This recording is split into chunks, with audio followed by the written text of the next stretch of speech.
No one pronounced Jerusalem's Lot dead on the morning of February 6th. No one knew it was. By and large, the town, not knowing it was dead, would go off to their jobs with no inkling of what lay ahead.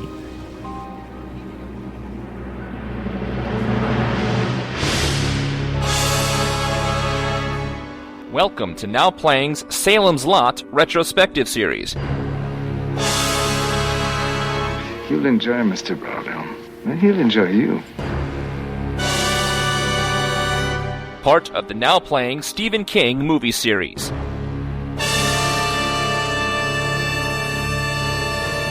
Hosted by Arnie. Sometimes I wonder, why you're so interested in monsters and magic. Stuart. He's nice enough, but a city guy, a bit abrasive, And Jacob. The boy has a mind like yours, inquisitive and skeptical. Join us at NowPlayingPodcast.com each week for a new installment of this series, and keep coming back as we continue looking at all the Stephen King-based movies. What the hell is all this secrecy about? What the hell's going on in this town? These podcasts contain detailed plot spoilers and harsh language. Listener discretion is advised. Don't be scared. Come, join us. Today we're discussing Salem's Lot, starring David Soul, James Mason, Lawrence Kerwin, Bonnie Bedelia, and directed by Tobe Hooper. Hey! Familiar faces all around. Well, a couple. This is Arnie, Puss, the big bad bear. Steward-in-elect. And this is Jacob, and I'll whisper things in your pearly little ear that will make your hair stand up. Ooh, let's do that after the review. And here we are, back at King, back at TV. The beginning of our Salem's Lot retrospective. Like Carrie, I'm like, Carrie's 4 installments long. Somehow we're eking 3 out of Salem's Lot.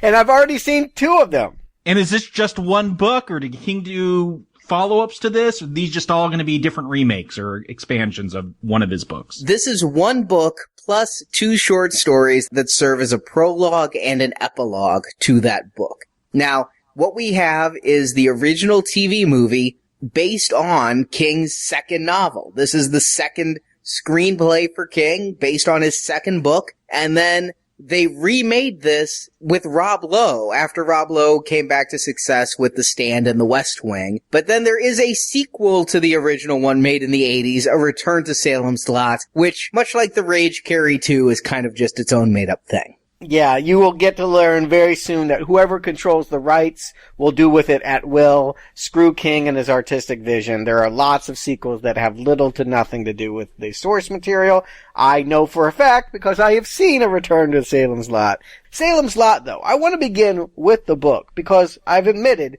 in my youth I voraciously devoured much of Stephen King's first decade of writing.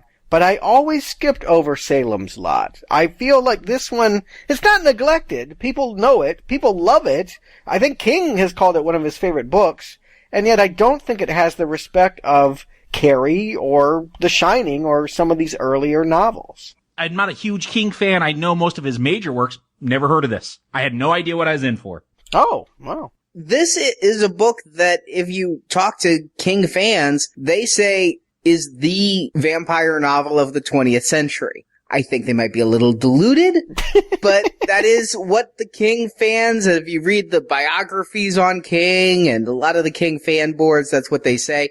I, too, skipped Salem's Lot, the book, but the reason for that is very defined. When I was heavy into King in high school, I was heavy into King movies, and I was renting all of these at my local video store, and I got to Salem's Lot, and I watched about a half hour and decided it was so freaking boring that I was going to go to sleep rather than watch it. And I don't even think I watched the remake when it came out. My experience with this 1979 Salem's Lot was so poor when I watched it in 1987 that I never wanted to look at this book, this character, or anything. So all of this is a new experience for me here as I reviewed it yesterday at Books and Nachos, and now we're watching the movie here today. You know, I read this one too recently. A couple weeks ago, I tried the audiobook of it. I wanted to catch up. I'm going to try to stay current with King. I really enjoyed what you're doing with Books and Nachos, and I'm going to be reading along when time allows for it. But yeah, this is not a memory from childhood. My memory comes strictly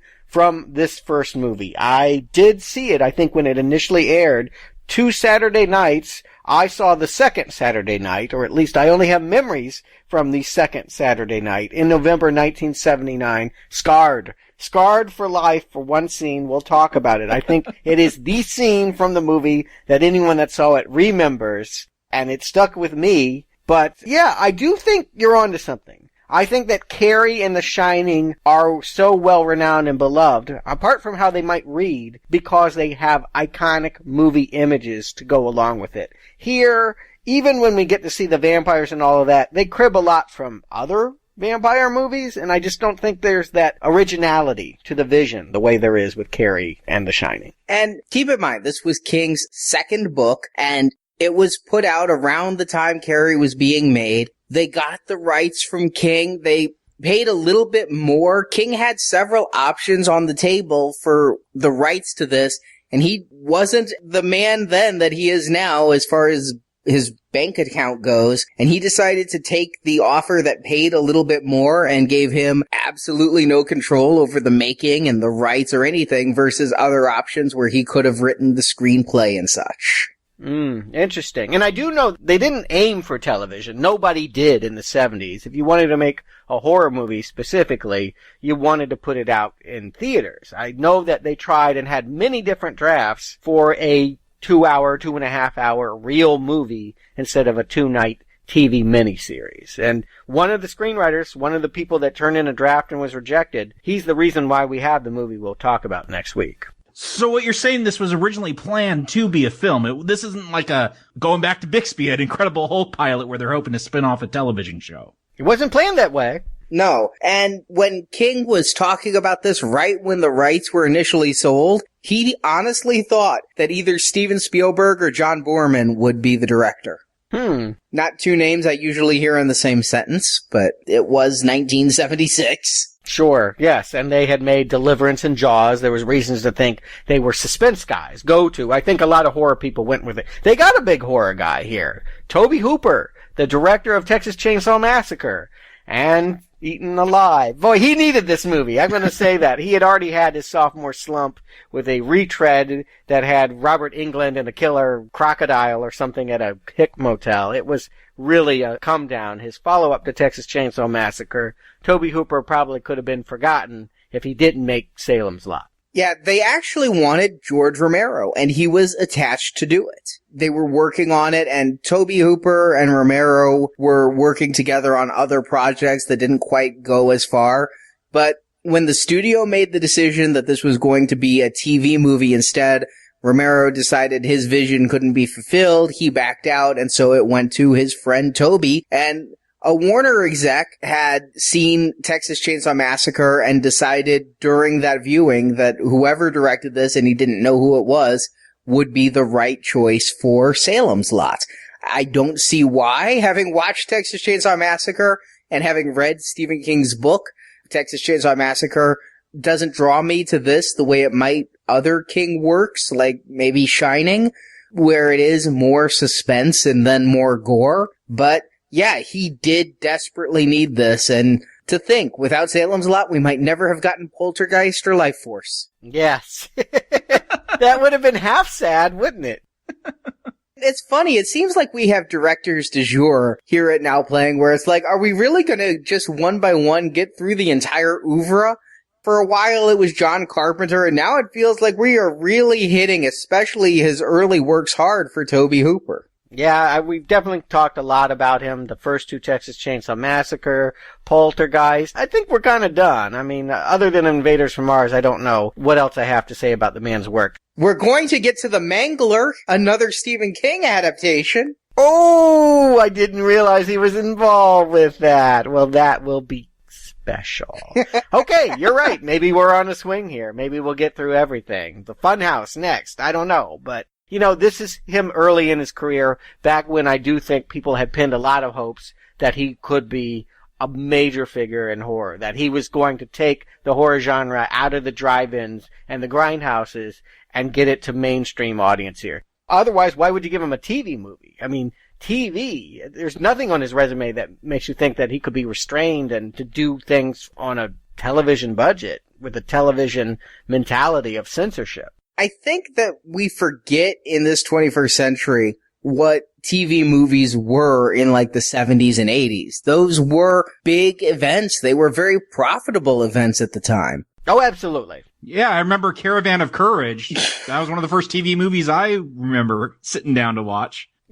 I don't know what that is. It's an Ewok film. Oh, Star Wars. Okay. Okay. Well, no, but hold up, like Roots. I mean, yeah, that had like 50 million, 70 million people tuning into it. The audience was much bigger than the movies. I mean, yes, you're right. You're reaching a large audience. There wasn't many channels on the television. It was huge numbers back then. And even this being on Saturday night, I think of now as being a dead zone for TV viewing. No, this was a big deal. As a kid, I know I saw this when it originally came out. I don't know how much I watched, but I think it was because there were kids in it. You know, I think in my youth, I gravitated towards people my own age, and if they were in a horror movie, I was more likely to watch that horror movie. Yeah, and this was a very big King book. When you look at Carrie, it was his first book, and it was downright anemic compared to what King normally writes. You get to Salem's Lot, his second book, over 400 pages, dozens and dozens of characters. I was really impressed, and you can hear my full details in Books and Nachos, but I was so impressed with the scope of it. I could see why, based on that length, you might think this could be your next Shogun, your next big TV miniseries, especially with King now being a best-selling author thanks to Carrie. One of the things that always did put me off from his books is just, he does really world build, even when, I don't know, it doesn't always seem necessary to me. But yeah, I did get that scope here, and I was wondering that, was this a big book? Because there are a lot of things going on, a lot of characters. You really feel like you're immersed. You know, if you're going to go with the TV film, yeah, immerse us in this town. And they did a lot of streamlining of this book. When I'm watching this movie, having just read the book in my review for Books and Nachos, it is just surprising how many personal stories are gone, how many characters they take 2, 3, 4 characters and make them one character in this town. We'll talk about it when we get into this movie, but this town in the book felt like a real town where we were getting to know a good majority of the residents. Here, this does feel like maybe they had 25 extras at most. Even the populous scenes seem anemic. Right. I think this is a story that is ensemble, and you're right. The challenge is, I think it was a reason why it didn't get turned into a theatrical film, is how do you encompass the cast and the scope of a small town and remain true to King's vision. Let's see if they did. Arnie, give them the plot. Ben Mears grew up in Salem's Lot, Maine, raised by his aunt, but the town lives in the shadow of the Marsden House, a 2-story house that the locals believe is haunted. Many years earlier, the owner was said to have murdered his servant, his wife, and several local children before killing himself in the house. As a young boy, Ben snuck into the house and was convinced he saw the corpse of Marsden hanging, a sight that haunted Ben the rest of his life. Now an adult, Ben works as an author and returns to his boyhood home to write a book on the Marsden house and face his childhood nightmare once and for all. Ben even wants to live in the house while he writes, but the house is under new ownership. Richard Straker and his business partner Kurt Barlow have purchased the manse to live in while they retire, opening a small antique shop in the town. So Ben is forced to stay in a local boarding house, and he dates local school marm Susan, who Ben finds reading one of his books in the park. But soon trouble starts. A local boy disappears and several residents die from a mysterious anemia. Ben's old English teacher, Jason Burke, takes a sick townie home for rest, and in the morning the man is dead. But that night, the dead man returns as a vampire, wanting to feed on Jason. That's right, Barlow is a vampire, and he's come to town not to suck the residents' money, but their blood. Straker isn't a vampire, but he's rather Barlow's human servant who can do the master's bidding in broad daylight. as every time the vampire feeds, a new vampire is created, the vampirism spreads like a plague through the town, and Mears, Burke, and Father Callahan are the only adults who believe in the vampires enough to stand up to them. But Callahan is killed by Barlow when he tries to protect teen Mark Petrie. Petrie goes to the Barlow house to confront the vampire, and there he meets Susan, also investigating the two newcomers. But both are captured by Straker, and while Mark escapes, Susan is turned into one of the undead. Finally, Burke and Mears go to the Marsden house where they shoot and kill Straker. Barlow kills the English teacher, but Ben and Mark finally pull out Barlow's coffin, staking the head vampire. They then set fire, burning the evil Marsden house with a fire that will also spread through and burn the town. But some vampires escape and pursue the two survivors. The man and boy flee to Mexico, where Susan, now a vampire, comes to feed off her still human lover, but Ben stakes her as well, and he and the boy continue to run from the vampires as credits roll. Now, this was a TV movie that aired over 2 nights, a week apart, 2 hours a night. It has since been recut multiple times. There's actually 4 cuts of this film, or miniseries as it were. When it first aired, it aired in a 4-hour TV format, which is pretty much what's on the DVD, but the DVD, it runs 3 hours because it has no commercials, and it has a few more gory scenes than were actually able to be aired on CBS back in the 70s. And so we'll call it, the 4-hour TV cut or the 3-hour DVD cut. It's still pretty much the same with just a little bit more gore. Where that gore came from is this was theatrically released in the UK. We once again, I guess, shit our television onto big screens overseas. We didn't have to go over to Romania or something this time. The UK did it. Yeah. And they cut a full hour out of this, because if this runs a little over 3 hours when you take out the commercials, the UK version ran under 2 hours. It ran about an hour and 50 minutes. This was released in the States on VHS, and I actually went back to Amazon and had a VHS tape shipped to me. I hooked up a VCR. Thank God I still had it left here from Supergirl. Of course you did. I'm really curious to hear about that cut. I'm imagining we're all going to agree, a 70s TV movie, there's pacing issues with its full run. And maybe a shorter cut could bring some needed clarity. And it's the same stuff. There was only one scene that was completely filmed differently, and it's an innocuous scene that involves Fred Willard that is different in the 2 versions. But yeah, if you see the old VHS European version, then that is the same as the DVD version, but an hour and 10 shorter. And don't forget to adjust your tracking. Yes. I can't imagine how well the VHS released in that time has held up. I mean, it's got to be degraded at this point. It was really painful to watch. Yeah, I wouldn't judge it on its technical merits based on that copy alone. And the 4th cut, I'm not able to find a copy of, but CBS re-aired this miniseries, but they did it in one night in 3 hours. So they cut about a quarter of it out. I didn't see the merit of trying to find a scene-by-scene recut. It was just done for broadcast reasons. But those are the 4 cuts that are out there. I will compare the European VHS shorter cut to this DVD cut as we go. But I think we can pretty much say that what is out on DVD now is the definitive Salem's Lot, Tobe Hooper's vision, as it were. Which one did you guys see?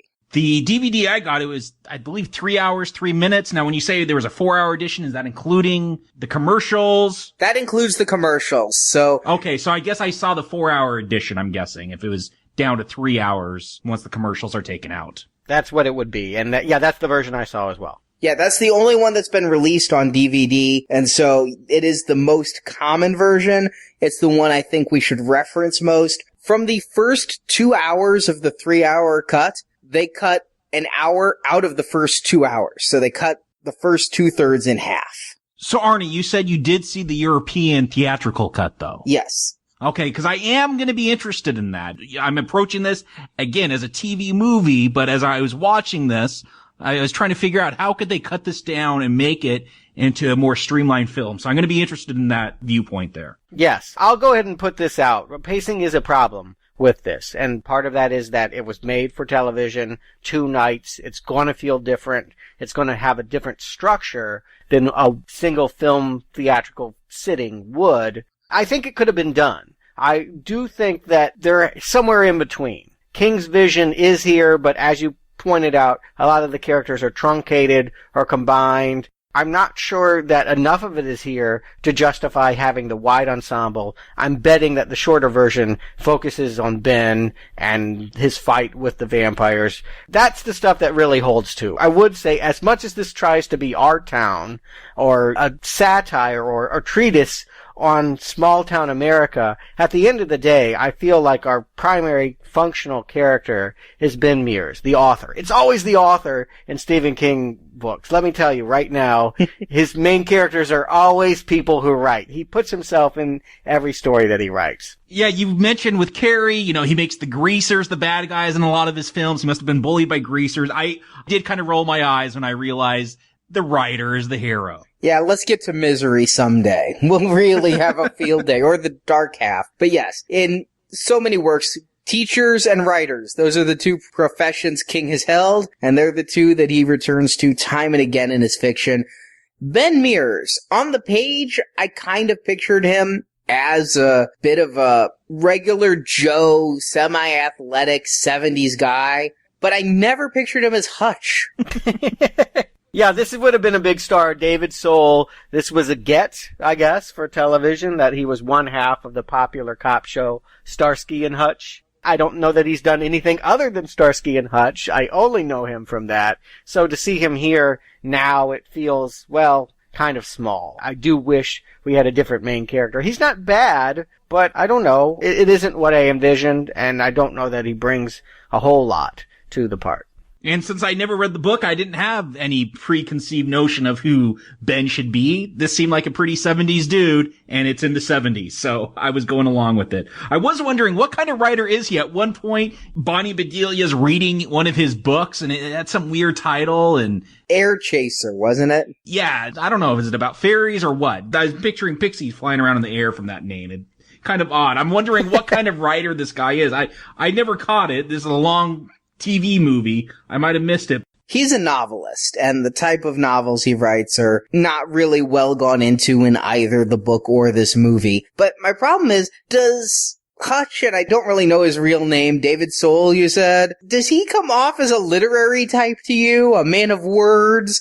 Like, there's that one scene where he's checking into that boarding house, and that nosy old lady who runs the boarding house is asking him, what do you write? And he goes, books, and she goes, have I read any? And, he's kind of a smart ass, but it's a good play on words. Have you read any books? That's the kind of wordplay I would expect an author to engage in, and it just feels leaden coming out of this actor's mouth, and fortunately they don't try to replicate that kind of snappy, witty dialogue again. He's a bit of a mouth-breathing football jock type to me. I kept getting him confused with Flash Gordon from a couple years later. Steve McQueen was a big star of the 70s. He kind of looks like the TV equivalent. He looks like a leading man, but he doesn't have the gravitas to get theatrical work. So he's someone that I would expect to see on the small screen. A cop show seems perfect for him. Yes, that he is a tortured novelist. Almost nothing about this character seems like a natural fit. And I don't think, again, David Soul does a lot with the part. I think that he shows up, says the lines without laughing. We buy the character as much as it's presented, but I don't think he inhabits the persona of a writer. No. Yeah, if I had a better idea of what kind of writer this guy was supposed to be, I guess I'd be able to make a better judgment. Depending on what you write, you could be like Hunter S. Thompson, or you could be more reserved. I don't know who this guy is, because I never really felt I learned what he was doing, except he's coming back to write about this house. I do feel like this is something that got lost. In the novel, there is a lot more to this. You may not know specifics about what he writes, but you do get the sense that he came from this town, and things that he wrote kind of didn't sit well with these residents. That in many ways he had written about where he came from and was going to do it again, and it was controversial. That people looked at him with suspicion, not only because he had left them, but because of what he had publicized about their business. I actually took it differently. I took it that they thought he was too overt. He had scenes of sex and homosexual sex and prison rape in his books. And they didn't like that material, and they didn't want this coming to their town. They were a very closed town, very insulated, and so they didn't want this outsider, even if he had come from them, to come back and start digging up stuff about, yes, this Marsden house, which in the book literally looms so large over the town, and it's described as being up this big hill and visible from every point in the town, and all I think of is the Psycho house when I think about this house and I'm reading. And so to see this tiny little abode that they threw together for the TV movie, this house is to the book's house as I think David Soul is to Ben Mears. I don't know. I like the house. I mean, it's clearly a facade. You mentioned Psycho. I was thinking about Psycho a lot. One of the very first shots is of this house at night. They do right by making this the credits sequence. I think it's got an air that's scary. Does it loom over everything in the town? Well, no. I never get a sense of geography in the town at all. I think there's one main strip and then wherever he rents his flat. But for the most part, this doesn't even really feel like a town. I don't get the layout of it. But the house, I think when we get the shots of people driving up to it, I think there's something creepy about it. I think it's strange. I think it's strange to have a story in which we're supposed to fear vampires, and at the same time we're going to learn it's a haunted house that has brought other catastrophes onto this town. That really, the vampires are just this year's tragedy, but that it's the house that's the real villain of Salem's Lot. I like this house. It's creepy. I didn't get a sense that it was supposed to loom over the entire town. It was that creepy, haunted house that bad things always happened in. And you know what? Once we get inside the house, I love the look of it. I like the look of the outside. If you're going for a haunted house type thing, I think this house works. Well, it feels like a warm-up to The Shining. I'll just go ahead and say this. The whole idea that it has this long, tortured history of men hanging themselves and killing their wife and children or whatever, that history has repeated itself. It makes the house very intriguing. That it's vampires living there now, I don't know. That just feels a little strange. I mean, what's next? Aliens are going to move in there? Werewolves? I don't know that I needed both. I think that you risk making something feel too diametrically opposed creatively when you have a haunted house and vampires. You get what I'm saying here. I like the idea of the house more. Maybe my favorite scene in the movie now, watching it as an adult, is late into the movie, Ben is having it out with his old teacher from high school, and they're talking about that house, and he's saying, is it made evil? Does it attract evil people to it? And it's proposed, well, then what makes you attracted to it? I mean, we get the sense that Ben may be a bad guy because he wants to write about it. And this is something introduced for the teleplay. In the original novel, there's a direct causal link between Marsden, who lived there, and the reason the vampires come there. Marsden was an occultist, and Marsden was writing to this vampire and saying, hey, why'd you come and stay for a while? So they really had to streamline some of this. Vampires, when this came out in 1979, they were a little bit passé, weren't they? I think this is the same year Love at First Bite came out. Well, that wouldn't make it passé. That was a big hit. And it was also the same year that we had Frank Langella's Dracula by John Badham. I think that they were coming back. There was a Nosferatu remake by Herzog.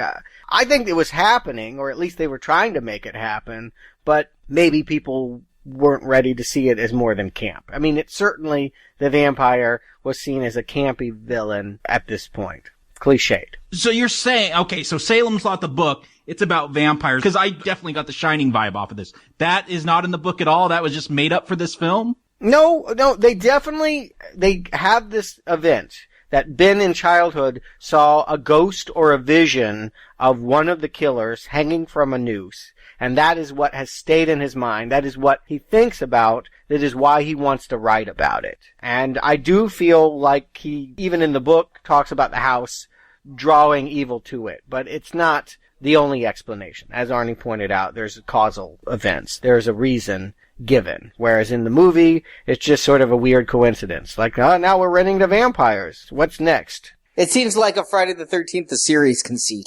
And that's what I thought too. I mean, you get all this talk about, can a house be inherently evil? I'm like, oh, we're going to go explore the haunted forest that they cut the timbers down to build this? Or there's so much talk about this house, and is it evil? Okay, vampires are evil. Of course they're going to be drawn to an evil house. And maybe there were Frankensteins there last week and swamp monsters there a couple months before. It comes off as a little arbitrary. I don't know. I guess it's enough to get me to believe vampires will show up because it's an evil house. Yeah, the book was always about vampires and Ben Mears versus the vampires, but really it was about the town. The vampires are the backdrop for all of the town drama.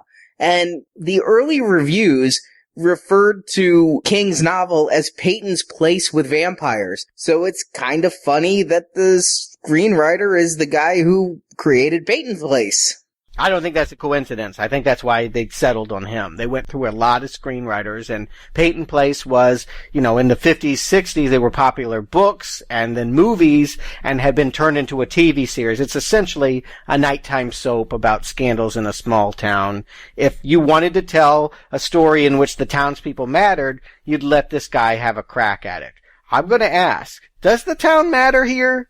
I feel like in the King work, it was populated by lots of people that bring on the tragedy that they befall. Are these people so bad here in Jerusalem's Lot? Are they deserving of being annihilated, taken over, co-opted by evil? I completely disagree with that reading of how the book plays. I think there were some evil characters in the town in the book. I think there were some good characters in the town in the book. I think King does a awesome job of portraying a small town on the page with a variety of people, some of whom may deserve death, some of whom don't, many of whom do have secrets like in real life. I don't agree with your reading of that at all, but I do think that the town is completely downplayed here with the reduction of characters and correspondingly the reduction of storylines. This to me, it's about, you get this small town and you got adulterers and you got, these kind of shady guys working at the cemetery and this plumber that he comes off as kind of abusive, and, you have these people that are kind of just stuck in their lives and have ignored this bigger evil. And so here's the punishment that comes upon them. It seems like everyone knows the reputation of this house and they've just chosen to ignore it for all these years, and they go on being kind of not great people. Yeah, that was my take on it. It may only be a few storylines, but they're the ones that feel exaggerated, both here in the movie and on the page. I feel like I think about the misdeeds, maybe they're little sins, but I think about the problems the people create for themselves more than good deeds. I don't see a lot of positivity in what people do. I see maybe some less evil people getting also punished. I don't see a community spirit. I don't get the feeling that this is a town that rallies together. I feel like self-interested people become victims of their own plot when vampirism is introduced. Yeah, I mean, you even got the cop that harasses all the wrong people in this film. I mean, it's not a great little town. And a coward. He's the one that runs away when they really need a lawman to protect them. Yeah, I feel like everyone is kind of a failure. I definitely get that feeling from these characters in the movie. Now, a lot of this stuff is what is completely excised from the shorter version. Like I said, the first 2 hours on the DVD release is the first 1 hour, 10 minutes on the shorter version. So a lot of the scenes with the cop, the scenes with the drunks, all spliced down really horribly. A lot of jump cuts, things like that. One scene with the adulterer is recut. The adulterer, by the way, Fred Willard in an early role, dressed like Herb Tarlek from WKRP. Yes, I always think of him as comedy. It was weird. I mean, he's not comedy here. I think he's a shyster. He's the real estate agent. He's the one that sold the vampires the house to take them over. And in the book, I do feel like he's pays for that more. But yeah, that they have a comedian here. It just makes it feel goofy instead of dark the way that the story plays out in the book. And his clothes exacerbate that problem. Yes. But then again, it was the 70s. Yeah, I just went, oh, it's the 70s. Of course they dress like that. I think of him as dressing like a car salesman. Flashy, over the top, get your attention, look at me, look at me, look at me. But while in the book, a lot of those storylines did stick out to me. The ones you mentioned, the adultery one is here consolidated. The house salesman was not the adulterer in the book, but the child abuse story is completely gone. We get to see in the extended cut that drunk that the cop tells to keep an eye on Ben. And we don't really see the drunk again in this movie. He has his own storylines. So many characters have storylines in that book. It was truthfully difficult to keep them all straight. Here, it's greatly reduced. The gravedigger is also the mover. The house salesman is also the adulterer. I do gotta say, if you're going for this, 4-hour TV film, great. Do a little world building. My problem is a lot of these characters, they show up and that homeless guy who's keeping an eye on Ben, I don't even remember what happened to him in the end. He just kind of seemed to drop out of the movie. And I feel like that happens with many of these characters. They spend so much time at the beginning, and then once the vampires show up, now it's a vampire movie, and where a lot of these characters go away. It does feel like a disconnect. It's a shame from what you're saying, Arnie, that shorter cut is so choppy, because I think that is something that could be fixed up with a shorter cut, is streamline a lot of these characters. Well, the hobo actually has the happy ending. Most of these people are made miserable when they're turned into vampires. They lose their loved ones, they feel sick, they fall over and faint, they die. But here, he gets reunited with his ex-wife. The landlady that Ben rents from used to be married to this hobo, and once they become vampires, they get back together. It's a cute story. It's a love story. But I agree with you. Yes, I do feel like most of these characters are here to die. That's not true in the story. They have character arcs. They do tell you who they are. They do feel like a community, if not a community that works together. They feel like a unit.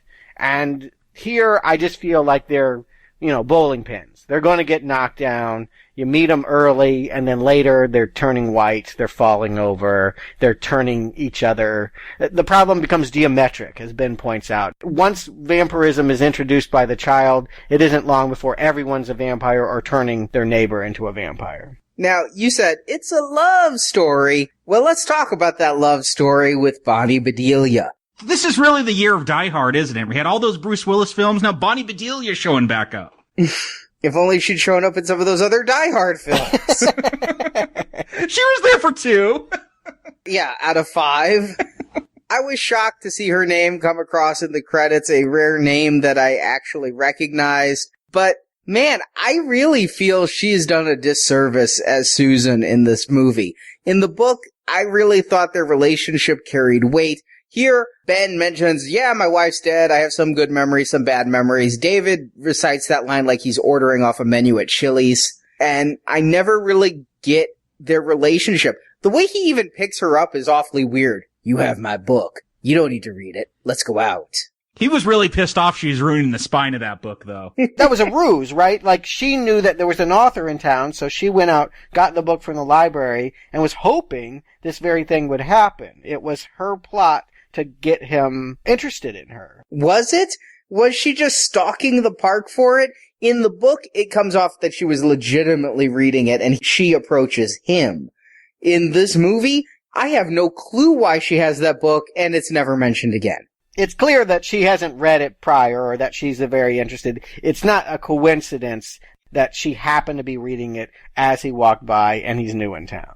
I did think it was weird that she happened to have it. I guess I saw it as a coincidence. It seemed like a weird one. Perhaps I guess she did plot it. I took it to be that way, but I don't know. It's a different character too, because in the book I felt like she was a character that wanted to escape the town, but hadn't took the risk yet. Whereas here she's a victim of the 70s economy. She had gone to New York, she had tried her hand at advertising, it didn't pan out, and she's now been reduced to being an elementary school teacher, teaching art instead of making art in Salem's Lot.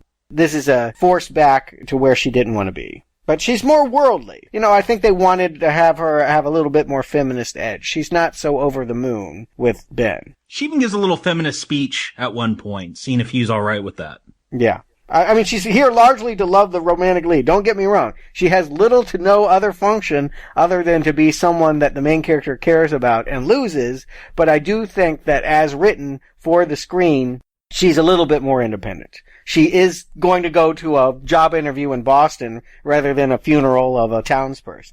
She wants out, and she's done it before, and we think that she'll get out again. She feels less trapped in her circumstance. But do you ever really get that these two are, like, wonderfully in love, or that she's even that forward-thinking of a character? You mention all these things, and yeah, these are lines that are said about her, but really, when the vampires start to come, she just is literally left at the house while the men go do their work. At one point, she does decide, for reasons never explained, to go up to the Barlow house.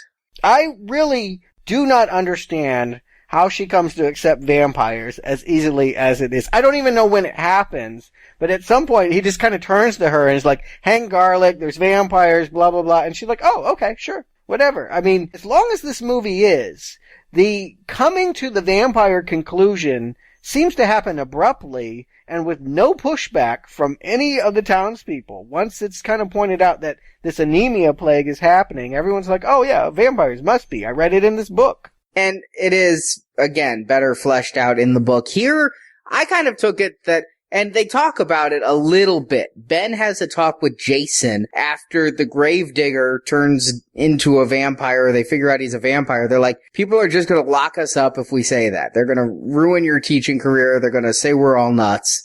So they do kind of hide it. But yeah, Susan comes to it too quickly. God help me, in a 4-hour cut, is it possible there were scenes that they didn't have room for that would explain some of this?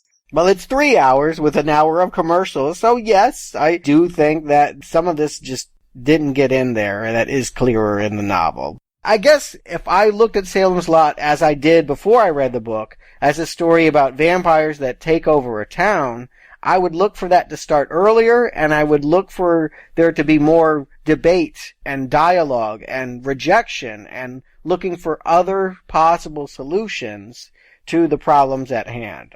I don't know who yelled vampire, but everyone believed it. It's too easy. I do agree. Again, all these characters, but so little character development going on here. Okay, oh, there's vampires, okay. It's like, what did you do with all that time? I'm watching this and the pace is slow. It reminds me of a 70s made-for-TV movie. I haven't watched a lot of those, but if I had to imagine what they were paced like, this is how it is. And yet, so little seems to get accomplished until the vampires show up. Yeah, I have to say, looking at this, this was 2 hours on 2 nights, aired a week apart.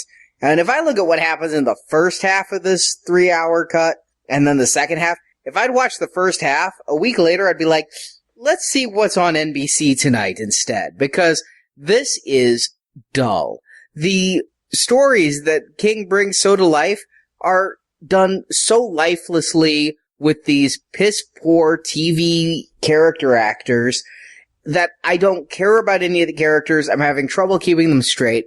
And the vampire story is entirely marginalized down to a few shots of Straker noticing that Ben is stalking him at his home, saying, how you doing? And leaving it at that while he goes about his business of opening the antique store. Yeah, you know what? But I expect that. I mean, 2 hours, the first one's about introduction. I accepted the movie, the first 2 hours was going to be, let's meet everyone. Let's set up the bowling pins. We'll knock them down next week. I actually think the pacing problems get introduced in the first hour of the second night. You know, I was enjoying myself. As pokey and old-fashioned as it was, kind of reminded me of a Hammer horror movie. And I grew up with those. I understand that they don't have the vitality and movement and bloodthirstiness of today's vampire movies, but I kind of like an old-fashioned vampire tale. I was with it for the first hour, but there's nothing really that happens until the last 40 minutes of this movie at all. It is all set up, meet everyone in the town, here's the plumber, here's the gravedigger, and they're all dead. I mean, really, they don't have anything else to do other than die. So I ask again, is it a tragedy that we lose an entire town? Is it sad that Salem's Lot is wiped out by the end of this? I don't know. I say the vampires can have them. These people really don't pull you in. But then again, I'd be rooting for the vampires if I liked the vampires.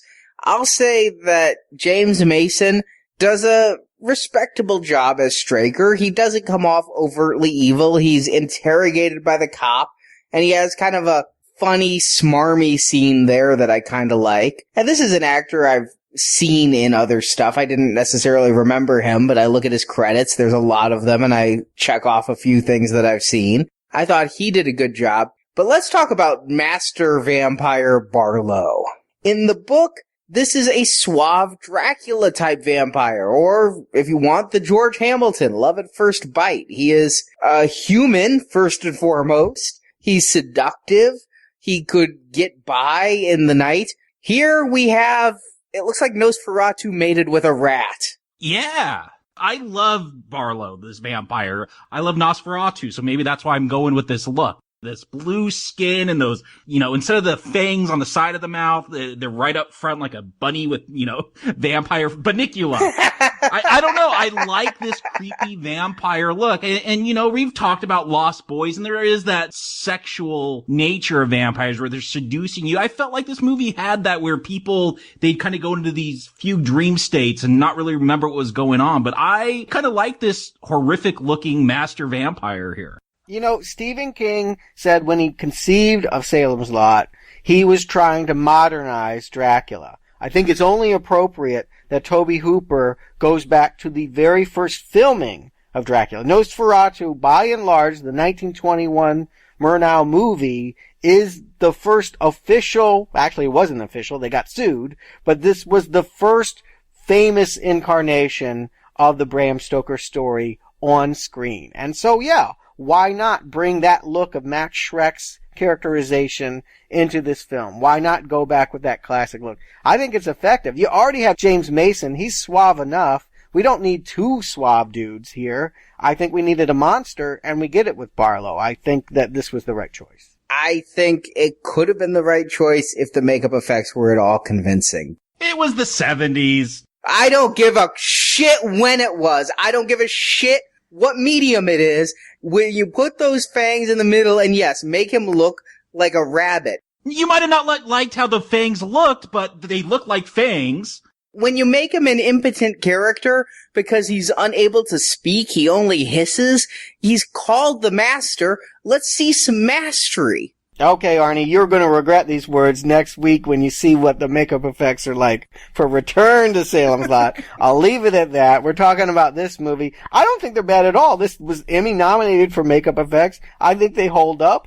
It's worth pointing out the actor portraying him actually was disfigured. He was missing most of the lower part of his face. He had been severely burned, and they incorporated that with the makeup. So, to me, it looks inhuman, and I think that was the right choice here. He doesn't have lines, so we don't have to worry about his speaking voice and all of that. I think that the hissing and the vision, I go with it.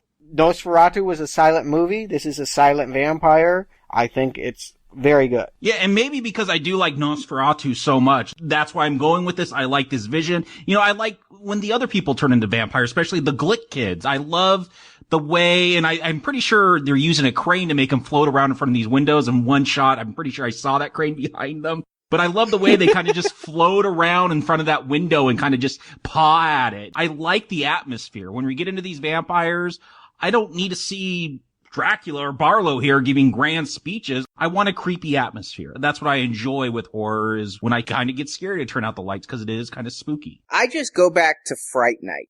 I see so much of Fright Night in this. I wish we'd reviewed this before Fright Night, because Lost Boys, Fright Night, I saw it in the book first and foremost. This Stryker character is totally Jerry's goon from Fright Night. And then later on, we see somebody impaled on deer antlers taken straight out of this for Lost Boys. No, it's not. It's taken from Texas Chainsaw Massacre. That's a Tobe Hooper flourish. Leatherface had done something very similar. That was completely Hooper.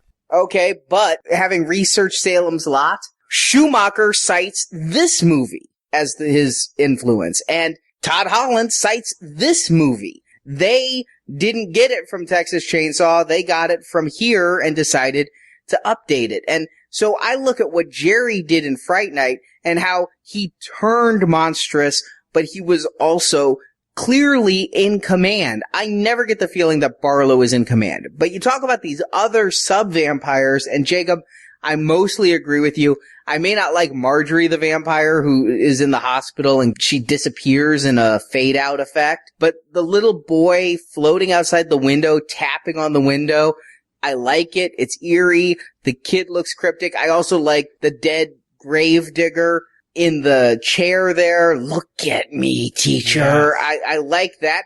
Unfortunately, every time they go for a bite and they do the crescendo of music and still frame, and they bite so slowly.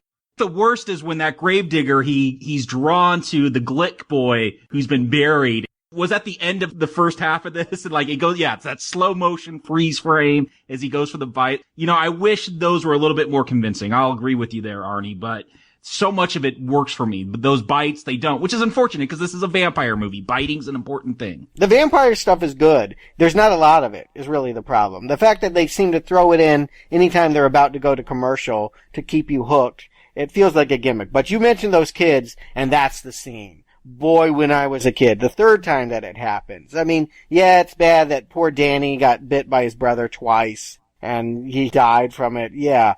But no, the scene that was traumatic was our child star of this film. We have a character named Mark who's really into horror movies and magic and all of that. He was friends with these kids, and now that one of them's clawing at his window and saying, "Let me in," that is, I think, the scene from Salem's Lot. If you ever saw it, that's the one that comes to your mind first when it's mentioned. Yeah, that is a good scene. I do feel like Mark is given a real short shrift in this one. He's even more cut out from the shorter edition, but here this movie and the book start with him and Ben in Mexico. And so he's supposed to be important.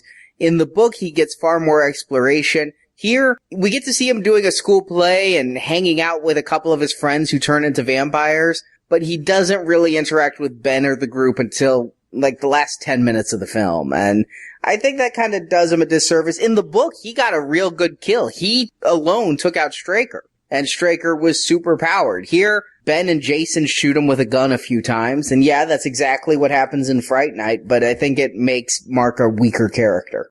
And it should be pointed out, Mark, a future writer, that's what he's known for in high school. So we got two writer protagonists in this film. Yeah, I do think that we're supposed to see them. I mean, they have the same haircut. They have the same hairdo. When you first see them in Mexico, I thought it was father and son. You're meant to be fooled by that. And then that we go back 2 years and they don't know each other, that he has different parents and that they don't interact, it becomes about how are these two going to hook up and wind up in Mexico. That seems to be what you're questioning here. Should it have happened earlier? Yeah, I think so. I think you needed to have all of them kind of working on the same problem by the end of the first night. I think the first night ends with James Mason changing out the sign on the window and saying opening soon. You needed to have a bigger, I think, hook. At least I did. By the middle of this 3-hour experience, I really wanted the story to have gotten deeper into the vampires than it had gotten. I just didn't see anything in week 1 that would make me think I should return for week 2. All the good stuff we're talking about is week 2 stuff, but it's still weak stuff. I don't know. I think that it may be coming a little bit too little too late. I'm really enjoying this vampire stuff. When there's the vampire stuff going on, I'm liking it. It works a lot for me. For all the flaws going on, the pacing, when we get to this vampire stuff, even, when we get the cheesy bites and some of them just disappearing to thin air, I'm still going with it. I like this. And, I'm not a big horror person, but this vampire stuff is really working for me. Like and working for me are too strong of phrases that I would use. I would say mildly acceptable. I don't know. I think maybe I have the affinity for older vampire stuff, but I think this is fun. Maybe because I saw it in my youth, I'm having some nostalgia to it. I have no beef with the vampire stuff, except that there's not much of it. I think the only thing that plays goofy is when Barlow kind of knocks the parents' heads together, Three Stooges style, and kills them that way when he comes for the kid at the kitchen table and takes the priest instead. That moment felt a little pokey. I would have liked to see the parents a little bit more bloodied. I was shocked that actually killed them. I thought he was just knocking them out. Yeah, that was ridiculous. I'll use that word. But by and large, I think just about any scene with fangs pretty much plays and is enjoyable. I'm sorry. Any scene with Barlow. I like Nosferatu. I think it works in black and white silent film. Barlow here, I was rolling my eyes every time. I wish I felt menace off that character. I really do. It would have made a world of difference in my experience of this film. And the other vampires, I like them, but I think there's too few of them. I think the budgetary restrictions and the time restrictions hamper this production massively. I really think they would have been better off cutting a lot of the town stuff and making this the theatrical film it should have been, and allowing us to have the gore and the budget that would entail. Well, maybe we'll get that in the remake. I know nothing about the TNT version. I know we're not getting it next week. But yeah, I think that there is definitely a way to improve upon the use of the ensemble here. I think that there would have been a way to get the stuff that I'm complimenting more often and more of a sense of the characters. I don't know, the script, it just goes too surface for me. That it mentions things but doesn't go deep. I wanted to really know more about the house and him writing that novel. I mean, what do we understand about this serial killer or mobster or whatever he is that had all these missing boys that may be pinned to it? I mean, this was coming out right around the time that John Wayne Gacy's crimes were being exposed. I think this would have really played into national fear that some man was taking neighborhood kids and burying them in the basement or whatever he did. I feel like I wanted to see the parallels between what had happened in the past and now that the kids were disappearing in the present. I just wanted to see more connection to that evil house. And really, you have to remind yourself that there was other bad stuff, because they don't flash back to it. It's only a couple lines of dialogue every now and then. You forget Ben is even a writer. I think he only has 2 scenes in front of a typewriter. Yeah, even Mark, he's, I guess, writing another school play, and he talks about how there's this fire back when it was called Jerusalem's Lot, and it almost got to the house, and then the winds blew, and it turns towards the town, and, that's gonna come up at the end here, and yeah, explore that. What is this mystical power around this house that has preserved it for so long? Yeah, I would have liked to have seen a lot more of that. That was something I felt in the book was left a little bit vague as well. But in this movie, it might as well have been cut altogether. I don't know what having it be a haunted house adds to the story when the evil isn't the house, the evil is the vampires that occupy it. But was it? I mean, I think, yes, that's what it winds up being. That's not what they told us it was going to be. That it sets up to be more ambitious than it proves to be. Ultimately, this is just Dracula. And like I said, I'm not even sure why Dracula has moved in to this small town. Why Salem's Lot? Is it just because no one will notice? I feel like it becomes a strange target, lower in this man's estimation. If he's traveled the world and Europe and been doing this for years, isn't this small potatoes? Well, come on. Maybe this is a big antique collecting community. And I mean, I really thought there was going to be some sinister plan behind this antique shop that they're opening. Yes. Did I miss something? They open it. There's this like creepy classical music playing. I'm like, creepy? That's the De Beers Diamond ad music, damn it. But the way it plays with this, it gives it a vibe, It, like something sinister is going to happen. Or they, you pay for your antique and they bite you on the hand, turn you into a vampire. I don't know. As far as I recall, nothing happens with this shop. It's just kind of like this cover to build a mystery. Did people not know that this was going to be a vampire movie when this originally came out? And so this was a way to kind of prolong that mystery of what was going to happen? I think in the book they didn't. Because in the book, in 1976, it wasn't even printed with King's name on the front. There wasn't a description. You just knew it was a black cover, Salem's Lot, something horror, go read. So maybe vampires were a bit more of a shock in that case. In this, it's an unformed idea that King would revisit later on. We will, if we live long enough, get to Needful Things. Is that about killer antiques? It's about an evil guy going to town and opening a store. Yeah, I do feel like this should have been where we learned the evil heart of the town. If indeed the town is evil, which is my take on it, is that seeing them interact with the store, there's been so much build up to everyone's apparently waiting to meet Barlow and waiting for the shop to open. There's been 2 signs, one saying coming soon, and then he changes it out and being like coming real soon. I mean, like, okay, And now that the shop's open, it's largely forgotten. I don't even understand what it has to do with the rest of the story, other than, I suppose, it opens at the same time that the crate is opened. And the timeline's messed up. That's one thing you really feel about this TV movie, is that everything's kind of happening in the spring or summer, whereas in the novel it seemed to be stretched on for many more months. Yeah, it definitely has a weird timeline going on. It's more so even in the shorter cut where it's like Ben and Susan just keep going to the lake a few different times, and one time the salesman is end up dead in the car. It's definitely a strange way for things to happen, and a lot of work to go through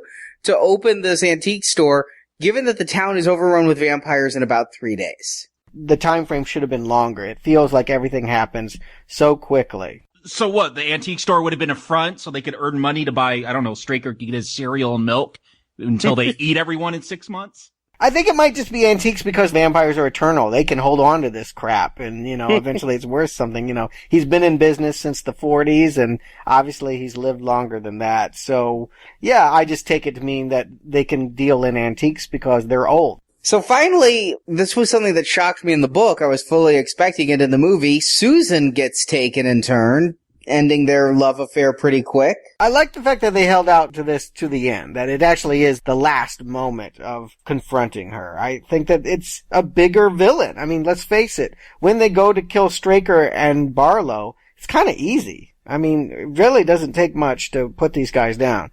Bullets from a gun and a couple hammers of the stake, and that's it. These supposedly centuries-old badasses are kaput. But they do have casualties along the way. I mean, Jason is killed on the antlers, and Father Callahan, who was a much bigger character in the book, he's taken out, and even a cross won't save him from Barlow because he lacks faith. I like that scene. Yeah. His faith against ours, I want that expanded. I'm hoping to see this better next time in the remake. I feel like I want to understand this moment better than 70s TV was ready to tackle. Yeah, I don't know if they wanted to, say that Christian faith wasn't strong enough to defeat a vampire in the 70s. I don't know how that would have flown. It was, again, in King's original novel, and yeah, something that we see so much now, that crosses are not working against vampires, or like the Fright Night, you have to have the faith in the cross for it to work.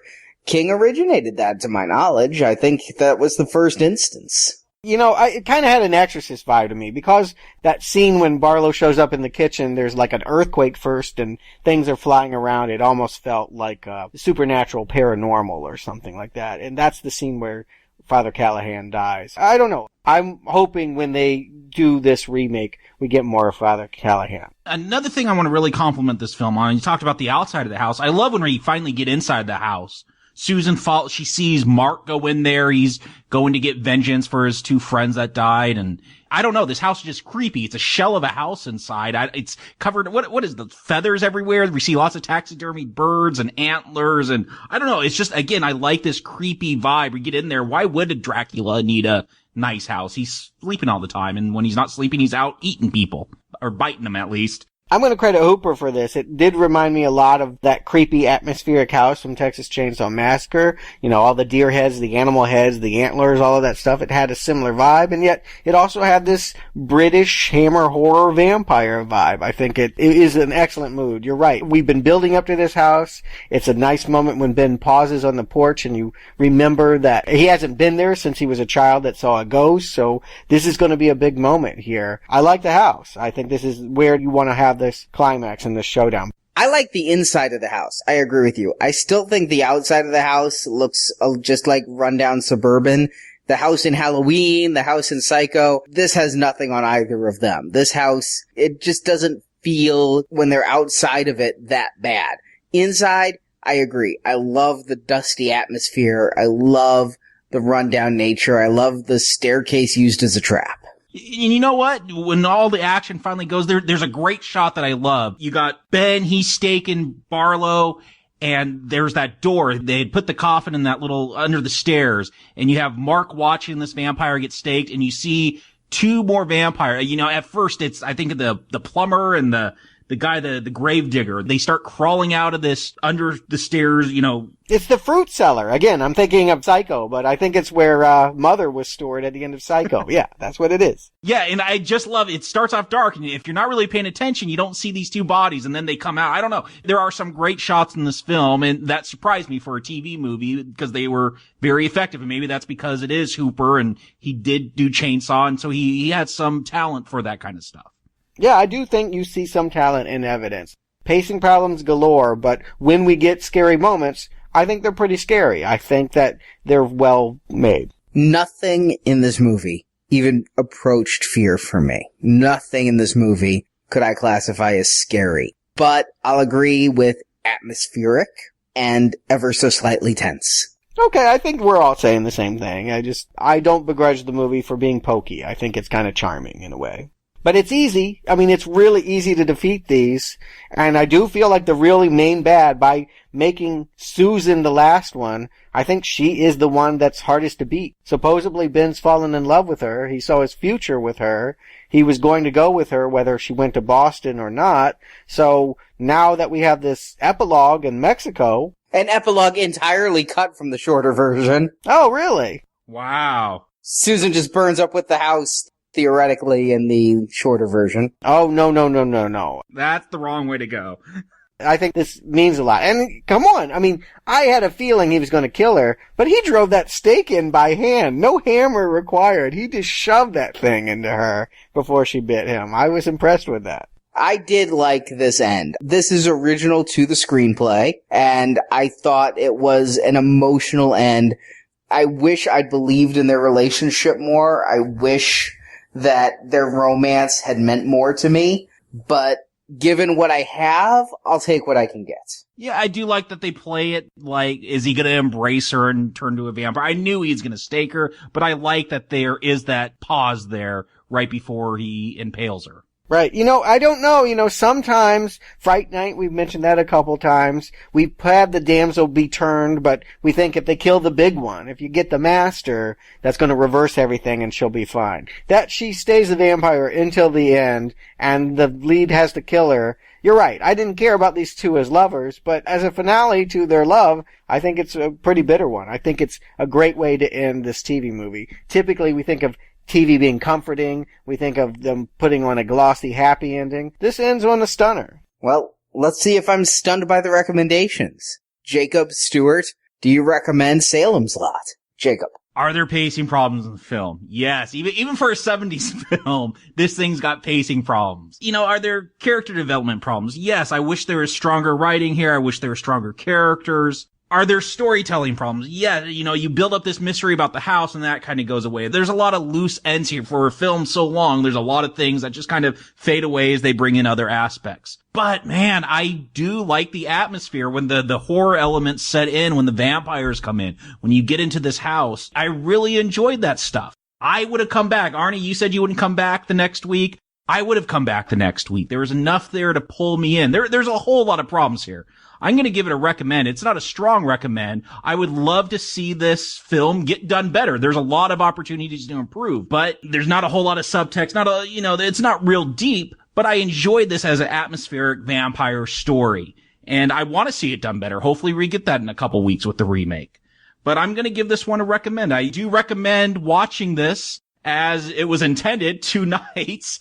It is a bit of a chore to sit through the whole thing. I will say that, but you know what? It's a shame that shorter edit, it didn't sound very good, Arnie. It sounds like it cut out a lot of stuff to help make it coherent. It cut out that ending that we like so much.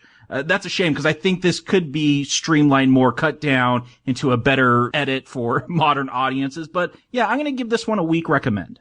Stewart. Oh, Jacob, you and I saw and enjoyed the same movie, but I can't go your way. And it is because it's the 3-hour cut. I don't know. I'm not going to say definitively not recommend because I didn't see any other edits. And I do think that it is editing that is holding me back. I feel like if they had recognized that they weren't going to get King's dissection of small town America, and what they really had was just Dracula in, Main Street USA. If they had focused on that and gotten rid of the hobo and the landlady and some of these characters that never meant anything, throw a few of them in. I mean, the kid vampire's good. The gravedigger looks scary. I'm not saying make it entirely about Ben, but I do feel like it gets lost. The best parts of this movie get lost in its meandering pace and its 2-night spread out screenplay.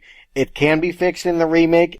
I'm going to go ahead and say it. I think that the TNT one will be better. My expectation is that they can do this stuff now much better 25 years later than they could in 1979. As much as I enjoy this, what I recommend is that you go back to a Christopher Lee Hammer horror movie, go see one of his Draculas, appreciate that, and I think you'll have a same experience without the extra 90 minutes of filler stuffed in there. I think that this movie is just ultimately too bloated to quite get a full recommend. It's a mild not recommend, but I am going to weigh in with a red arrow. Wow, after disagreeing with you for most of the film, we finally agree at the end, Stuart, because, yeah, I'm going to give this a mild not recommend. And what I recommend is, again, King's original story. I think that King did a great job with his story. You can hear my review of Books and Nachos, but I really, really enjoyed this book, and I was saddened that I'd held off on it for so long. But this movie is dull. This movie really is tedious. And I felt like I was in the unenviable position of watching it twice. You asked me which cut's better. The shorter cut's better because it's over sooner. Yeah, it's slightly incoherent, and we care even less about the characters we didn't care that much about in the first place. But no, I think this suffers from really poor casting. I never liked Ben. I never liked Starsky and Hutch. I don't think anyone will ever convince me to like David Soul. I just dislike him from the start. And when he's our main character, he's our protagonist in every way, that's a failure for me. I don't think that Barlow is ever explored enough. He becomes a monster. He becomes a goon instead of the master that he's described to be. I do think there are some good moments here, which is why I give it a weak not recommend. But my God, I just can't recommend spending 3 hours or even 2 hours on this just for the few good moments it has. I, like you, Stuart, am pinning all my hopes on Rob Lowe and the remake. I think that this is one of the rare cases. I mean, we got Carrie, and DePalma's is lionized, and it's the definitive Carrie vision. And The Shining, Kubrick is the definitive Shining vision, despite what King wants us to believe. Here, I don't necessarily feel like this is the definitive Salem's Lot vision, and I'm hopeful that the remake can do it better. I think this was a good first attempt. It had some good atmosphere. It had some good cinematography. It had a terrible, terrible score. Emmy nominated. Did the world suck back then? You just hate 70s aesthetic, I think. I love the whole. Yeah, well. It always comes back to Bixby for you. Well, Jacob, Stephen King is pretty much there with you. He enjoyed this mostly faithful adaptation to his book. He did have some problems. He did not like Nosferatu. He thought that undermined his character of Barlow. So he disliked the stuff I liked the most. But if you flash back to 1979, before the world had seen The Shining, King had seen The Shining and said this was better. Well, we'll get there. We'll get there in a few weeks. Couple weeks. And I really think I will be taking Stephen King to task in ways that I have not yet. We're going to have to wait and at the end of our Kubrick The Shining podcast discuss Kubrick or Tobe Hooper. Who wins?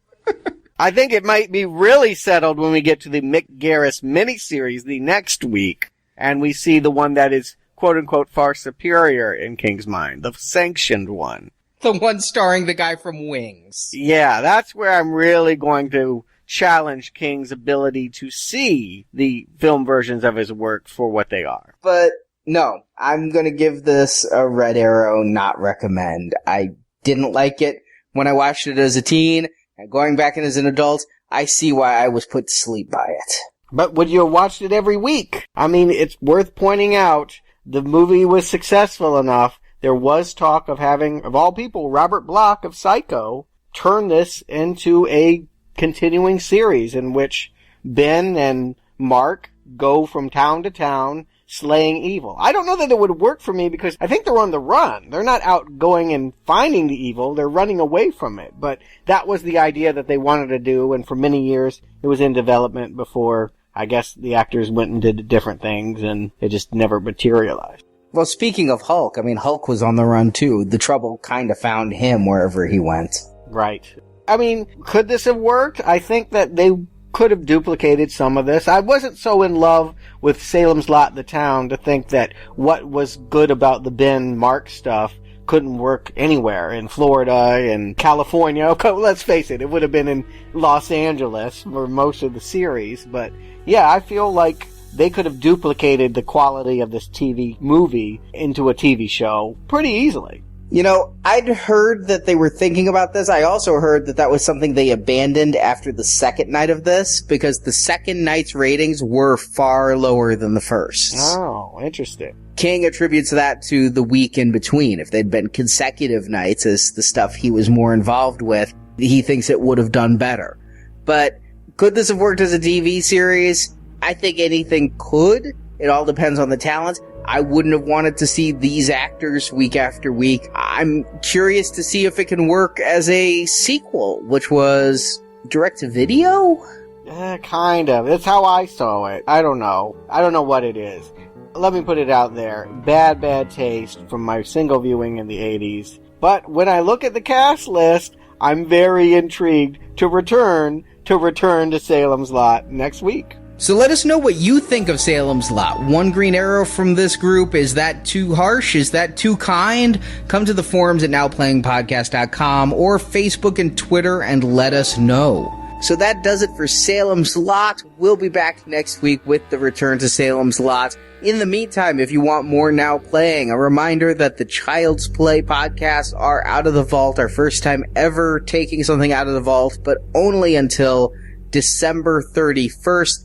Find all the details by clicking the banner at the top of nowplayingpodcast.com. So, Jacob Stewart, thank you for joining me. You bet. So until next time, ciao, Constable.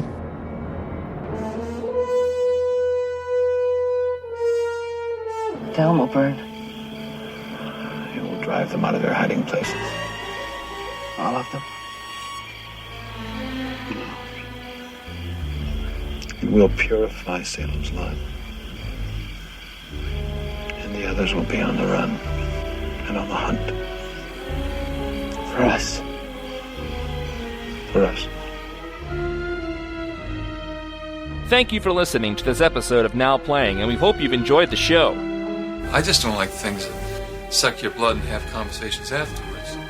Now that you've heard the movie review, head to booksandnachos.com to hear reviews and analysis of the original Stephen King Salem's Lot novel and short stories Jerusalem's Lot and One for the Road from the Night Shift collection.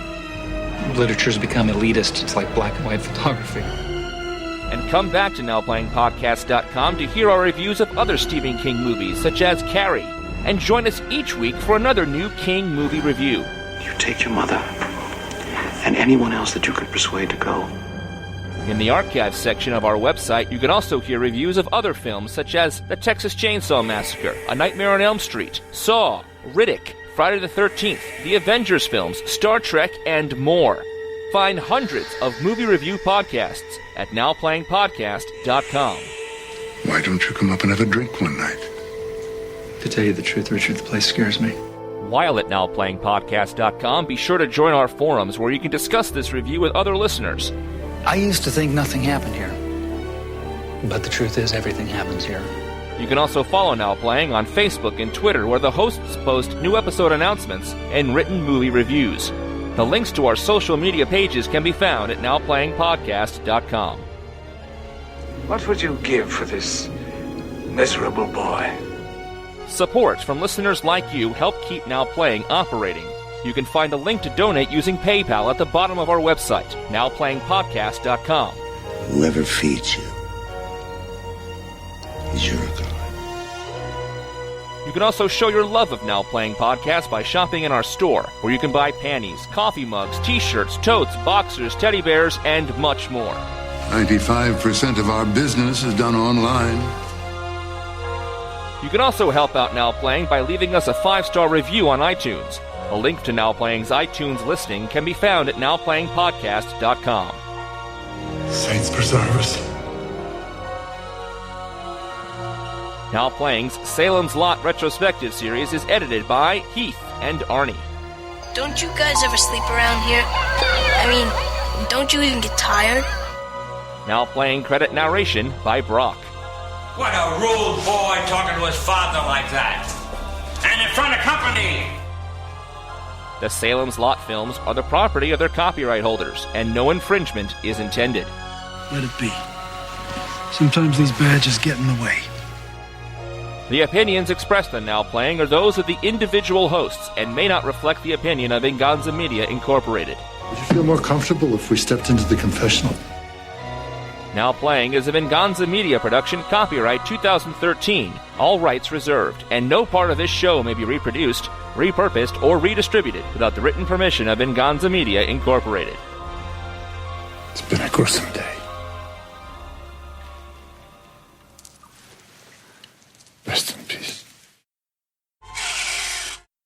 Well, a couple. This is Arnie, Puss, the big bad bear. That was a line for the movie? It's a 3-hour movie. There's a lot of lines. Puss, big bad bear? I think I know where it came from. Sometimes that's the game. It's like, where did he extract that? I think I might know the characters. Is the storytelling as strong as it could be? No, there's a lot of things. Whoa. Sorry. Someone just got their head knocked by a vampire. Arnie's throwing the stuff at the wall in rebuttal. Yeah. You bet. Hello? I'm looking for a line. Yeah, I was wondering what you're going to do. Oh, yeah. Like, why are you protracting this? Got nothing there. I wrote down all these quotes, but none of them work as a closing line. I never think to do a closing line when I'm How writing. do you not think of that? At this point. Yes. You have to come up with a beginning and an end. I think you ought to think when I always think of a beginning, but I never think of the end. Yeah. And this one is not quotable. Good evening. You could just do good evening. That's pretty bad. Yeah. Do a generic blog. I loved Count Blah in the old Greg the Bunny show. You could say what's goodbye in Italian. Oh, that's actually it. That's it. I'm not Italian. That is it. I actually did write that down and I forgot. Ciao. Yeah. Yeah.